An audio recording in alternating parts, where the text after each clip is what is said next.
By now, you've probably heard my Magic Wand story. It's a brand that's been part of my personal journey for more than 20 years. But no matter how many times I sing Magic Wand's praises, I'll never be able to fully capture the story of this incredible brand. Well, now journalist and author Kate Sloan just completed a limited audio series documenting the history and impact that Magic Wand has created over the last 56 years. It's called Making Magic. And the series chronicles Magic Wand's incredible brand story through interviews with nearly 40 experts, performers, business owners, educators, and fans. So I got a sneak preview of the series, and what I loved is that Kate weaves together snippets from all their interviews into this amazing story arc. She covers Magic Wand's journey from appliance store massager to its legendary influence on culture and sexual independence, and it's all just fascinating. The first episodes of Making Magic are available now at makingmagicseries.com or on all popular podcast platforms. Just search for Making Magic or visit makingmagicseries.com today. It's so much easier for so many people to spank someone or put a butt plug in than just to open your eyes during sex and really look at your partner. That's a really easy way to bring more presence and pleasure into your sex life. Just opening your eyes. Connected sex. And if eye gazing is too much, just look at their body. Look at the beautiful way it ripples and their curves and their dimples and everything, and just what can you smell? What can you taste? Lick their skin. Just really engage in your senses. If eye gazing feels like too much, that's okay. Thanks for listening to Sex with Emily. I'm Dr. Emily, and on today's show, I'm joined by sex educator and writer for the Sex with Emily site, Isabella Frappier, to talk about her sexual liberation work, as well as how to take charge of your own sexual destiny. Topics include, what does it mean to have sexual sovereignty, and can everyone achieve it? When it comes to BDSM practices, how can you do it and still feel like your partner respects you? Why our sexual pasts don't need to dictate our sexual futures, and sex magic. What the heck is that? All this and more. Thanks for listening. Look into his eyes. They're the eyes of a man obsessed by sex. Eyes that mock our sacred institutions. Bedroom eyes, they call them in a bygone day. Hey, Emily, you got a boyfriend? Because my man E here, he just got his heart broken. He thinks you're kind of cute. A girl's got to have her standards. Oh, my. Do women know about shrinkage? Isn't it common knowledge? What do you mean, like laundry? It shrinks? Can we not talk about sex so much? Are you kidding me? Oh, my God, it feels so good. Being bad feels pretty good. But you know, Emily's not the kind of girl you just play with. You're listening to Sex with Emily. We're talking about sex, relationships, and everything in between. For more information, check out sexwithemily.com. You can find us on all social media. It is at Sex with Emily across the board. And starting this year, we have intentions with Emily. So what I'd love you guys to do is start off by setting an intention for the show. And I'm going to do that, and I encourage you all to do the same. So what I mean is, when you're listening right now, what do you want to get out of listening to this episode? How can it help you? Maybe you're like, what the hell is sexual liberation? Or I really wanted to get in some dominant submission play with my partner, or how do I just take back my sexuality and be in charge? Any of those things. And then that will be in your mind as you're listening. My intention for the show is I really wanted to give you guys insight, how to reclaim your pleasure and sexuality. This might be the first time you actually are inspired to tap into it. So enjoy the show. So excited to welcome my guest. Isabella Frappier is a pleasure anarchist and sexuality liberator focused on body literacy, sexual sovereignty. Isabella works with clients in one-on-one video sessions, which is so smart, and in group workshops to help them embrace their sexuality. I mean, look at this, because she incorporates aspects of feminist BDSM. We got to get into that. Sex, magic, and astrology. Host of the Sex Magic podcast. And you guys, you got to check this out. Featured in the new Netflix series From Goop. Amazing. I'm so excited to have you here. Thank you so much Isabella, for having me. Thanks for coming in. I'm so excited to chat with you. I'm excited. Okay, so first off, we first connected because you were writing with our site with Sex with Emily. So how did that help working with us? How did that help you with your own sexuality and your work at all? Was that That's a beautiful question. It gave me this incredible platform to write about things I was really, really passionate about and be able to sort of spread that message a bit wider, as well as it was so fun working with Jamie. She would give me these prompts or have me research these things I had never heard about. So it actually really, really deepened my personal and professional sexual practice. I love it. So you guys can check out all of Isabella's stuff on all of her blogs on the site. So many blogs. There's so many. You've done so well. So I'm so excited. So tell me about the work. Like, explain to me the work that you do. I will. Break it down for me. It's a bit confusing for people. It's definitely an uncharted road, and it's not one that I just sort of woke up and picked. It's one that I slowly walked down and just kept following the call of what felt right and what people were needing from me. So about 10 years ago, I devoted my life to women's wellness and just did so much research, so much learning and education. And that was so fantastic. And it led me to the point of being a birth doula. And I was super excited about that because I love women. I love birthing folk. I love birth. I thought it was going to be this like powerful, magical, transcendent thing. And in a way it was, but it was also really painful to see the trauma that took place through, like, I did a lot of Western medicalized birth support. Oh, okay. So like not getting into that too much, but it was a lot to bear witness to and a lot to support through. Well, it was my understanding that people hire doulas when they don't want to go the Western medicine route. A lot of people think that, but it's actually like any type of birth is perfect to have a doula. And I would definitely recommend birth doulas for hospital births specifically because it's a really overwhelming, stressful time in your life. Yeah. And it's really nice to have someone there that just has your back and is going to protect you. Like, you need to focus on being in labor. Right. You can't focus on like, oh, what's that thing they're putting in my IV? That's like a birth doula's job to focus on. Okay. So going through that and then doing postpartum support, what ended up happening is that I was really supporting these women and birthing folk in healing from their sexual trauma that had happened through the birth, as well as kind of a lifetime of sexual trauma of being a woman and existing in this planet.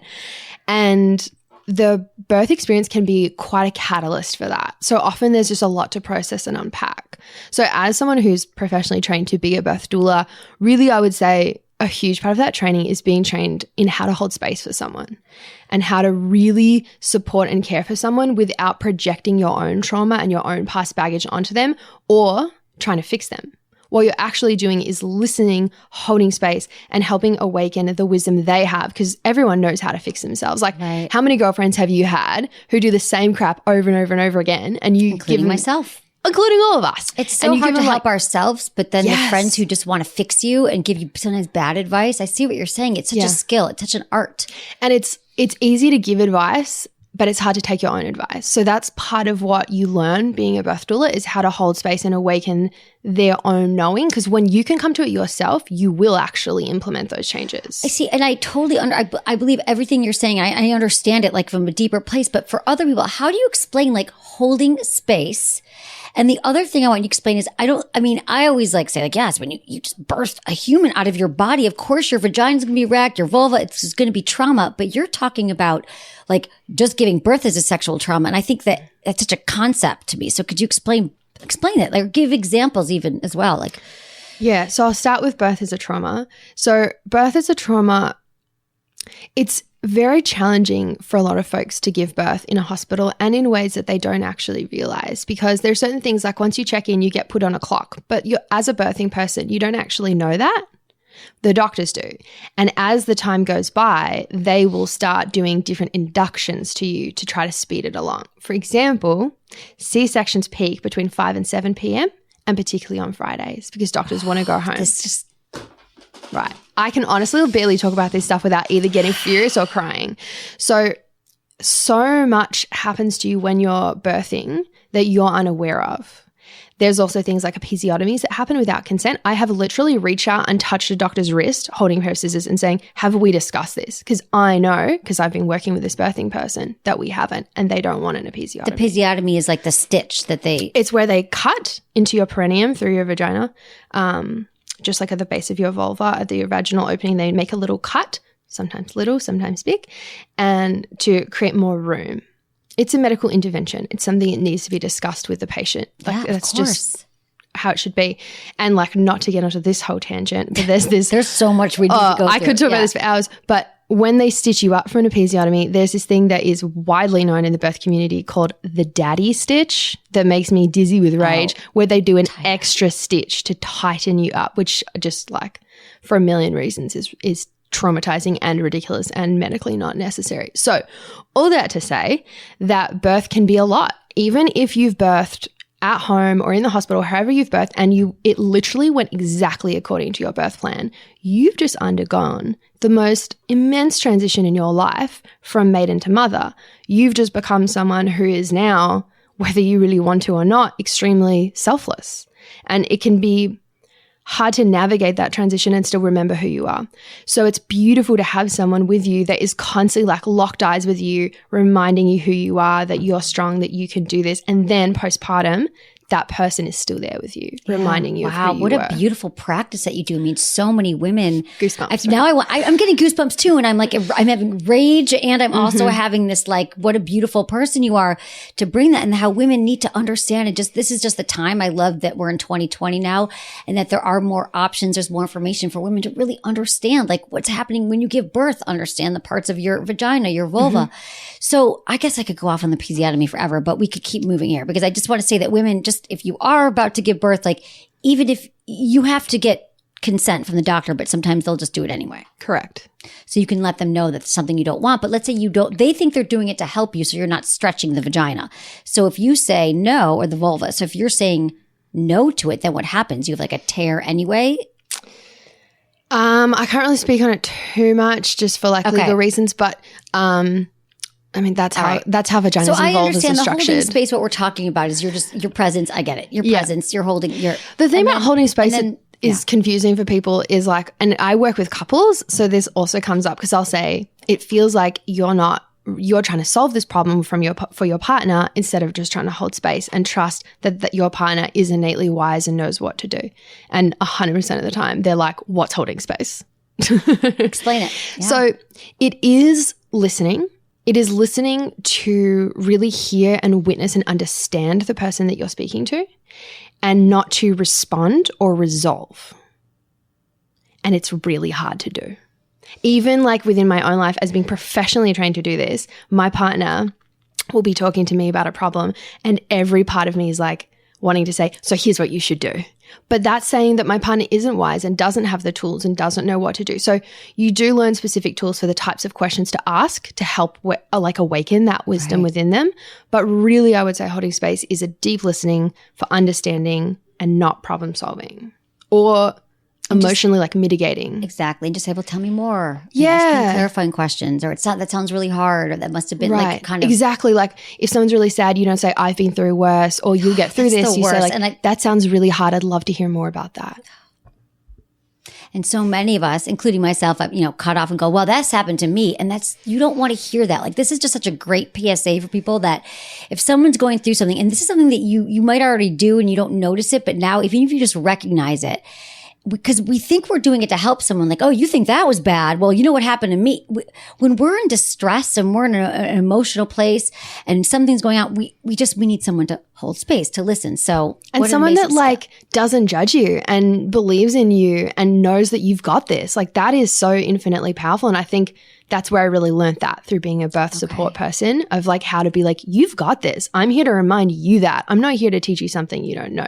Not to say that clients don't come to me being like, I want to learn how to tie myself up. And like, okay, I'm going to teach you that. But exactly. But I think all of your stuff is really holding space, but also guiding. So tell me, okay, so the rest of the work is also, so you moved on from birthing. You'll still do that? So I still do it very occasionally if it really touches my heart, but I've mainly moved out of that. But so doing the postpartum support, it ended up just being a sexuality doula, though I didn't have the language for that at the time. And then they just referred me out to their friends and clients. So that's not language I use anymore, but that's sort of like the slow progression of the work. So so after women give birth, or just any, I guess after that, you're like just helping them get their body back, their sexuality back. Yeah, it's like a sex educator, but also someone who has just got you, someone's just there on the journey with you. And like, I always think more of like a guide person than I am like a coach or a teacher. Like sex educator, yeah, technically that's what I do. That's my job title. But my work is uncharted territory. It's not really work that has a proper title. I don't know the road that you're on with your sexuality. I know the road that I went on. I know the road that I've studied, that I've explored in my own life. I can walk next to you. I'm not walking behind you because I don't know where you're going. I'm not walking in front of you because I think I know where you should be going. I'm walking next to you because I trust you, I believe you, and I'm here for you. Such beautiful work. It's like a coach. Thank you. Yeah. Coach. When I say think of coach, like I think of someone being like, do 20 push-ups and learn how to love yourself. Masculine too. Yeah. Yeah. Okay. So talk about like some of the stuff you're helping women with, like you said, you've mentioned like their body literacy. Yes. Yes. So I work mainly in body literacy and sexual sovereignty. So helping people learn about their bodies, like some of the beautiful work that you do in educating people of like the difference between a vulva and a vagina, massive difference. So very like specific anatomical stuff I work with people, but also, okay, now you understand your anatomy better, but do you understand your pleasure anatomy? What feels good when you touch it? Where, how, what pressure, what direction? How do you communicate that to someone? So do you work with them on that level, like as like a sexological body worker? Or, I don't. Okay. I have amazing referrals for that. Yeah. But yeah, no, so I don't do in-person work with people. I do all, for my one-on-one work, which is the bulk of my work, I do video sessions with clients, and then I also teach workshops so people can work with me in person. Got it. But I don't do sexological body work. Okay. It's more homework, guided practices, reflections, and then having someone to process that with you. Okay. Yeah. Not to say there's not immense value I was in just that saying work. because I want to go back to what you said, because you said you help women figure out what's pleasurable for them. So you probably do that more like try these different forms of touch. Yeah, different Breathe. forms of touch, breath work, guided meditation practices, very specific like physical practices like Betty Dodson's hip rock and roll. Like they're very specific practical application, as well as just giving someone permission to spend an hour just exploring their body and seeing what feels good, and maybe doing a full session of solo sex without any genital touch, or a full session of solo sex with genital touch but no orgasm, to kind of unpack what does it really look like for you to have a sexual relationship with yourself? Because most people's sexual relationship with themselves is actually a deep reflection of every sexual relationship they've had with someone else, and presumably poor sex education. Right, exactly. So it's a lot of unpacking as well. So when people come to you, like, have you noticed over the years you've been doing this, there's been like a common theme? Is there a common starting place? Like, what kind of issues are you helping people with the most? I would say the most common theme is sexual shame. Right? Sexual shame, and that translating to the body as well. There's a deep like dislike, as well as particularly for women and femme folk, distrust of their bodies because they don't really understand them or how they work. So where do you start there? It's a lot of unpacking. We start with really beautiful practices like vulva gazing and naming ceremony, which is a guided homework practice that they do, where they learn all the different parts of their anatomy. They touch them, they feel how they are, they look close with a mirror, really learn about how it looks and how it feels. And for a lot of people, just that takes weeks of me to be like, so I see you didn't get to that. What came up there? It's because like, I did everything but looking in the mirror. They're like, I do not want to look at my vulva. I'm like, no one can pick it out of the lineup. No one, like, women can't. We got to get familiar. Let's talk about what happens, because I'm sure you've had so many breakthroughs with women once they do that exercise. I guess we all have that one thing we don't get to, but when we do, what happens once women do gaze? You must have such incredible stories of success. Changes their lives. It changes their lives. Like if you don't have like genital confidence, you kind of shut down, and it's hard to really feel fully present and able to experience all the pleasure available to you during sex, because you don't even like want to look at yourself, want to feel that pleasure. You can't disconnect just one part of it without disconnecting all the pleasure pathways. So it's kind of a way of literally like looking at yourself in the mirror and being like, this is part of me. And then once you accept that, sex does become more pleasurable, and then you don't feel shame if someone's going down on you or they're exactly. It's like, you're welcome to be able to touch and look at and feel and kiss my like vulva. Like you're welcome, not, oh, don't look at that, don't touch that. So many women have these devastating narratives about their own bodies, and like they think their bodies are abnormal because there's not good depictions of real vulvas in the media and in pornography. And they're all normal, they're all beautiful. You know, like labiaplasty went up 45% in just 1 year, because there's no depictions of vulvas that are real, and people think there's something wrong with them. So being able to really radically look at that most intimate part of yourself with deep acceptance and love just changes the game. Well, do you think that most women, though, that you're working with is probably something psychological? So once you kind of move past it, like they're like, I can't have orgasm or I can't have pleasure. And once they start to do this work through breath, and like, what other kind of things do you do besides doing the exercises? Are there other parts of it, other components? Like I know you you make potions and you have like things that go on. I mean, I feel like you have a witch lab. I kind of do. I'm a Renaissance woman. You are a Renaissance woman. You're Yeah. a beautiful Renaissance woman. It's amazing. Thank you.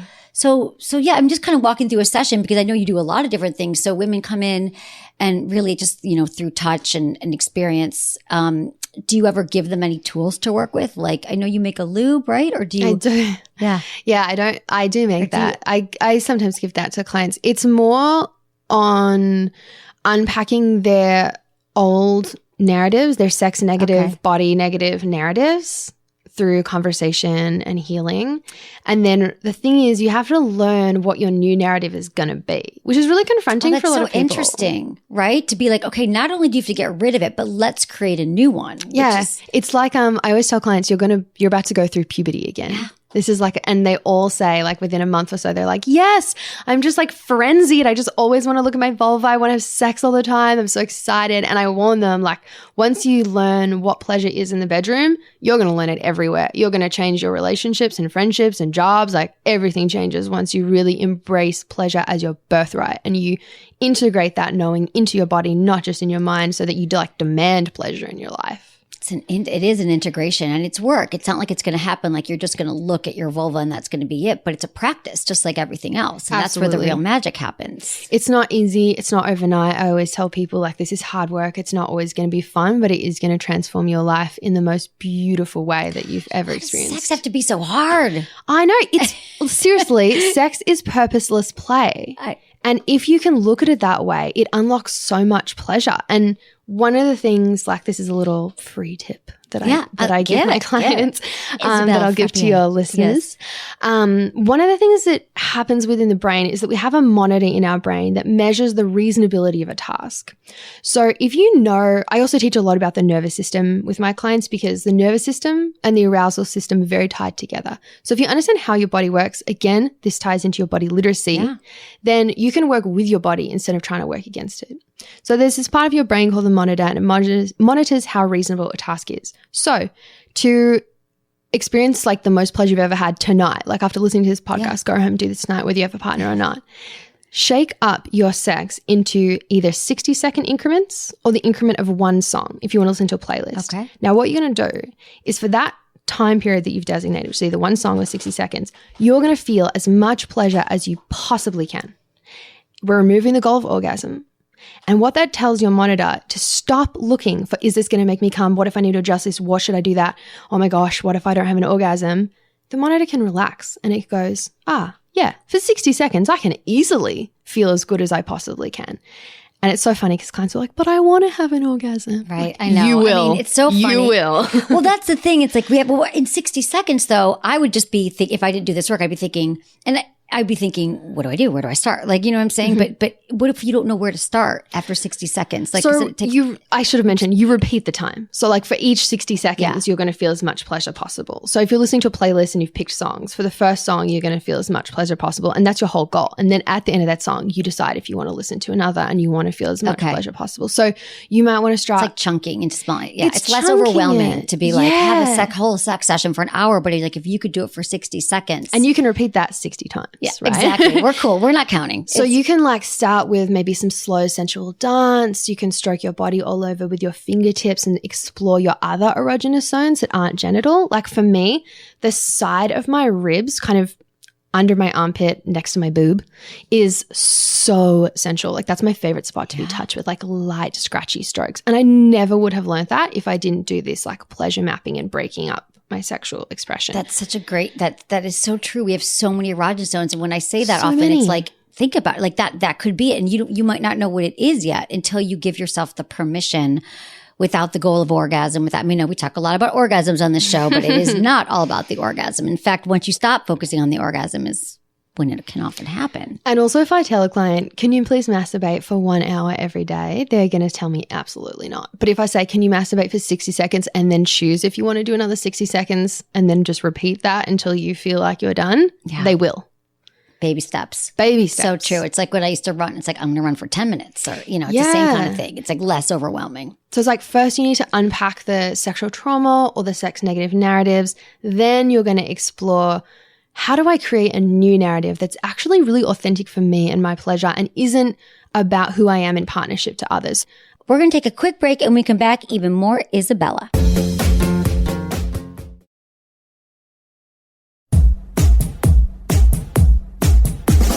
Going back to that vulva gazing, so many clients will come to me saying, I've had this trauma because a partner said that my vulva looked this type of way. Or, a really common one, speaking of themes. Yeah, I was going to ask you common. Is my face looks like I'm in pain when I'm in pleasure. And then so they try to like keep their face really still, or they try to smile all the time. And it's like, whatever your pleasure expression is beautiful. Exactly. We worry so much about it. When you're worried about your O face or whatever it is. And your pleasure O face are is very amazing. closely related. That's why. They are. And also, like, who cares how your face looks? Exactly. If you have a good partner, they're just excited that you're having a good time. But we really, honestly, just having someone to listen while you say, when I was 17, I had sex with this person, and then they said, oh, your pubes are really scratchy, or whatever it is. Having someone listen and say, like, that must have been hard. How did that feel? Just being able to get that out, it moves it out of the body. Mm-hmm. And so we can release that and then look at our vulvas or whatever the part of our body is that we're trying to love a little bit more, and look at it with self-compassion and fresh eyes instead of having those narratives running in your head. That's such a great way to free it too, rather than even a friend going, oh, it's fine, don't worry. But you want someone just to hold the space. Mm-hmm. So that is a really common, because it just takes one person to say something, because no one else has ever said anything about it. But one person, you just stay locked in that narrative. So then you release it through this, someone holding space for you, or someone who can listen, and then you rewrite the narrative. So what does that look like? It looks like that's where the work gets really fun.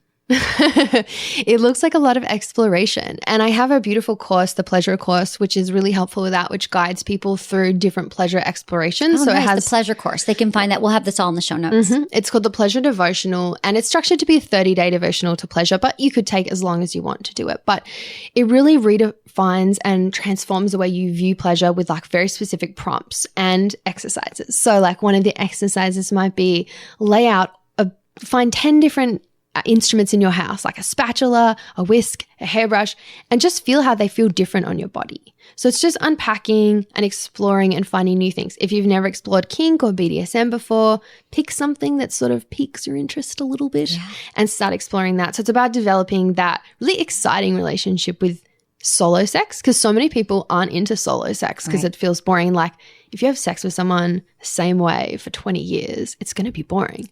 But they don't realize that because they've been having sex with themselves the same way for 20 years. Of course it's boring. Exactly. We need to mix it up. We got to mix it up. I love this. So tell me about the feminist BDSM that you teach. I need to know all about that. So one of the things that I really discovered, and I was kind of surprised by, but I'm not anymore when I first started practicing, is how confronting BDSM was for femme folk.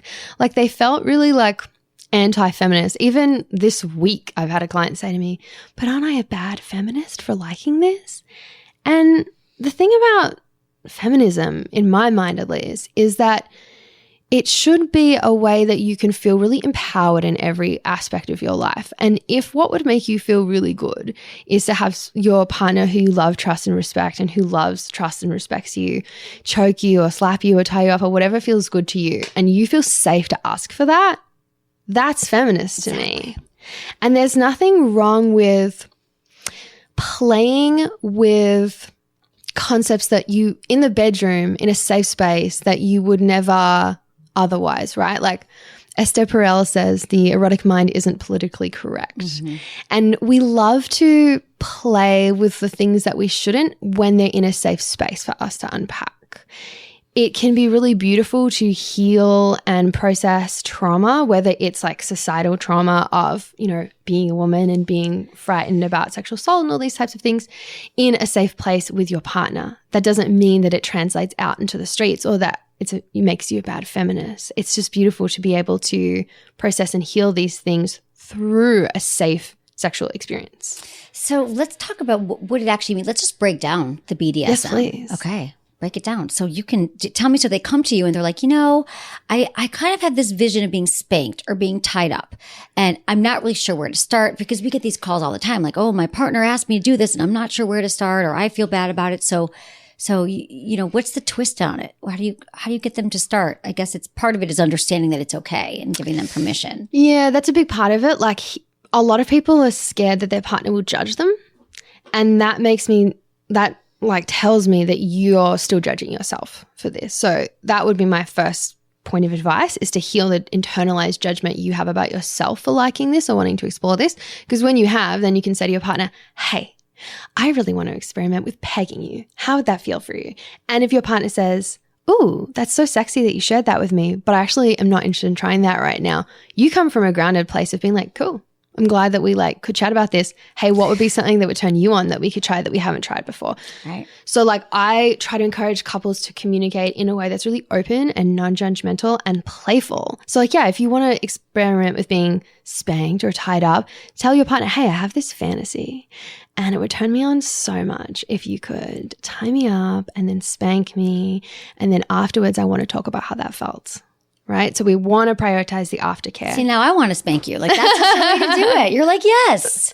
But we all do it like, it is a gift. I want to try something kinky. And then they're like, no, I'm scared. And then they never talk about it again. That's typically what happens. But it's really about toning time when you do it and being curious, non-judgmental. You don't want to shame. You don't want to blame. And be specific when you say kinky. That's actually something that happens a lot with clients is they say to their partner, I want to try something kinky. And let's say their partner thinks, oh, they want to go to a dungeon, rent space. They want me to chain them up and beat the crap out of them. But like define what kinky feels to you. Because for you, kinky might be having the lights on tonight. And that's kinky and that's good and you should explore that. Where do you tell people to find out what is on their kink spectrum? Like we have like the yes, no, maybe list on our site. Like are there other tools? Where do you, I mean, I know there are, but where do you guide people? I love, finding new resources for our listeners. Yeah, there's a great article that I wrote on the Sex with Emily site called What Counts as Kinky Sex and How to Have More of It, I think is the title. Yep. But that's going to really help. Done very well. Thank you. Check that one out. It has like really, really specific exercises that you can do with your partner, and definitely that yes, no, maybe list I would recommend because it's a really fun way to explore together what you're intrigued by. But also there's this website, and I think they have an app now too, called We Should Try It, which is really fun because you do it separately and then it lets you know which kinks you've matched on. Oh, that's amazing. I keep thinking there needs to be an app for this. So we should try it. Okay. We should try it. There you go. It's a really I'm good writing one. this down. We should try it. Okay. So what about the sex magic part of it? Sex magic is something I like to talk about a lot because like I'm a very provocative person, I guess, or yeah, like I'm a disruptor. Like the things that I say and do kind of disrupt and sometimes trigger people. But she does it in a really lovely way that you kind of want to have sex with her and then you kind of want to be like, is she disrupting me? It's like, do you want to be my best friend or do you want to have sex with me? You can be both. No. Anyway, so so the thing that I like about sex magic is when people hear it, they're like, what on earth is that? Like they're imagining like candles and there's blood sacrifices and like, oh my gosh, no. Magic is the ability to shift consciousness at will. To me, sex is anything that feels erotic to you. Like I can have sex by just eating a peach really slowly and sensually and tasting all of it and the textures and feeling it drip down your chin. Like that can be super sexual, right? So holding those two understandings or definitions in your head, combining them together is just intentional sex.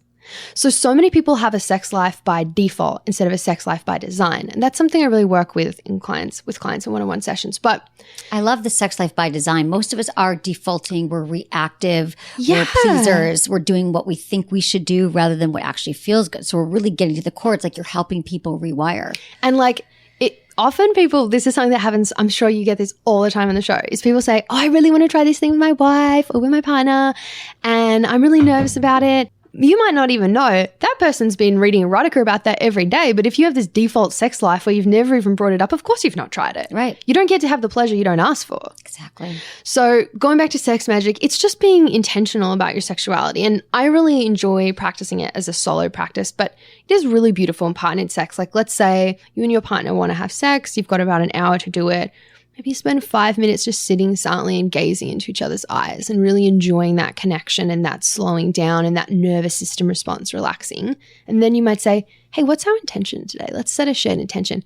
For me, I really want to try this new toy we have. And your partner goes, oh, okay, cool. Yeah, I definitely want to try that new vibrating, rimming butt plug from B-Vibe. But your partner really wants to feel connected to you that session. So you're going to talk about how can we combine both of our intentions to be really mindful and have this beautiful, conscious sexual experience. That's really all sex magic is. Yeah.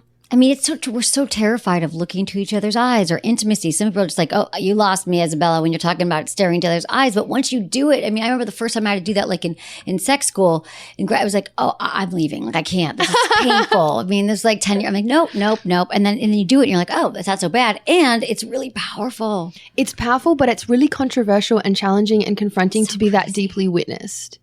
It's so much easier for so many people to like, you know, spank someone or put a butt plug in than just to open your eyes during sex and really look at your partner. That's a really easy way to bring more presence and pleasure into your sex life. Just opening your eyes.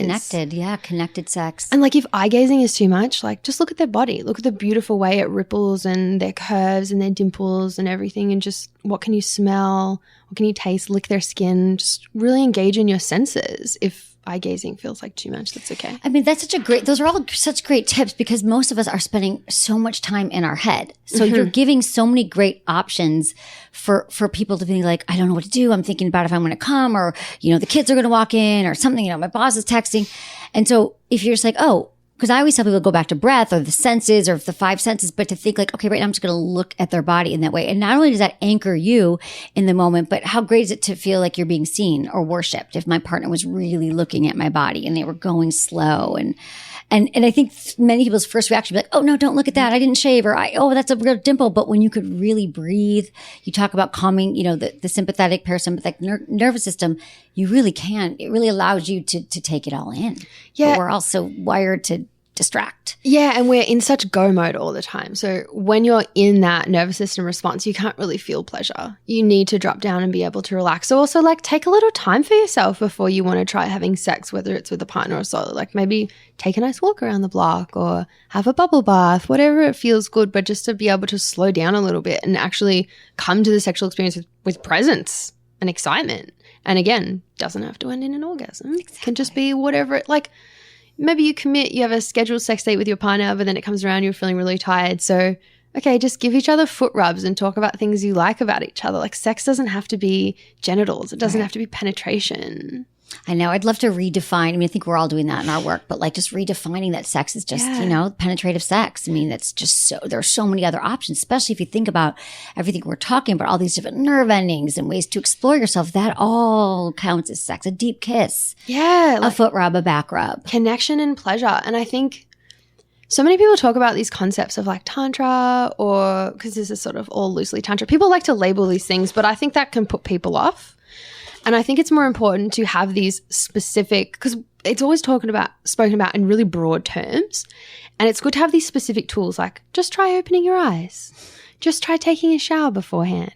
Go for a walk around the block. Shift your energy. Like these specific tools that can actually really help us. But for a lot of people, even those are too much. So I would then start with more sensual pleasures rather than sexual pleasures, feeling deserving of booking yourself to get a massage. Right. You know, eating your food slowly, just being present, taking deep breaths, just sort of slowing down and learning how to integrate the knowing in your body that you deserve pleasure. That's the one thing I wish I could like shake every person on the planet and just like infuse them with the knowledge that you don't have to do anything to deserve pleasure. You don't have to earn the right to feel good in your body or to feel sexy. Just existing gives you that. Like pleasure is your birthright. Pleasure is your birthright. Absolutely. I like the way we're talking about it because people can hear this and be like, oh, but I don't deserve the time off. Well, yeah, I hear what you're saying, Emily, but oh, massage. But we're also talking about an actual change. So we're talking about the nervous system. Like actually taking a bath will actually calm your nervous system. And why that's important is because then you're going to feel more embodied in your body. You know, your thoughts, you'll kind of start to feel them melt away. You'll be because the heat has that impact of being in the bathtub, the water on your skin. I mean, this is also something that this is where the rewiring, the changing, the calmness happens. So it's not just like, check, I got a massage and now I'm going to go pick up the dry cleaner. I'm going to go. Yeah. It's like, it's really working on your body on a deeper holistic level that's going to be preparing you and for life, really. Yeah. And like, to receive pleasure. Because when you're just tension, talking from someone who, this is something, a daily practice I have to work on with meditation and exercise and like steam shower I have in my house. Like that just sets me until it's like calming space. But otherwise, I'm just running on adrenaline going. And I still do that. But it's like, but when I do have these moments of calm and I do it every day, it's a game changer. And just even if you start with 5 minutes. Yeah, and when breath. you're like in that adrenaline space, like that go, go, go, which so many of us are, it literally, your nervous system is focused and wired to that. So you can't drop into pleasure. So the thing that really bums me out is a lot of people try these practices, but without actually taking care of themselves and working on their self-care. And so they don't work. Because, so give an example, they'll try what? And then. So they might try having a mindful masturbation session, but like you said, they've been working all day, got stuck in traffic, you go, go, go, and then you sit down and you try to do it. And of course you can't calm your thoughts. Of course you can't focus on pleasure because your nervous system is still panicking. So it's really important that you prioritize your self-care and your self-love practices as a way to open the pathway to pleasure. Because it doesn't happen at once. Doesn't. It takes so many years of for me, like meditation and the yoga and all the things like to finally know that. I mean, there's sometimes even the meditation is hard. Some mornings I'm just like, I can't stop the brain. I can't, and that's okay. Giving yourself permission. But I think it's also consistency. Mm-hmm. I mean, for me, it is like the more I do it day upon day upon day, it just gets easier. And then just being kind to yourself. If you skip some time or you got to get back to it again. I always think it's like going to the gym when you're really in a great routine, you're working out every day, you feel great. And then you stop for a few days or weeks or months and you're like, I can't go back. And we all know if you've experienced with this or anything, whatever you do with your health or you change something, it takes a little bit, it takes a little time, a few days, a few weeks, and you stick with it if it's important to you. And hopefully, your pleasure is important to you. Yeah. And that self-compassion piece is so important. Like self-acceptance and self-compassion are such key tools for sexuality that people don't realize. It's okay if you scheduled yourself for a massage and then you change your mind because you felt really overwhelmed and run down. Like just honor where you're at and just give yourself a hug and say, okay, like treat yourself the way you would a friend. You wouldn't judge a friend. You wouldn't criticize a friend for that. You'd be like, okay, why don't we try again tomorrow? God, it's so hard though. The voices in our head, right? Oh, yeah. It's and like getting a massage, that's going to be, some people are going to think, oh, that's not even vaguely possible for me. Okay, I hear you. Could you get someone to watch the kids for an hour so you can just lay on the couch and cry? Exactly. It can look however it needs to look. But people always talk about making more time in your day. And for some people, that's not possible without asking for help. So self-care might be asking for more help and support.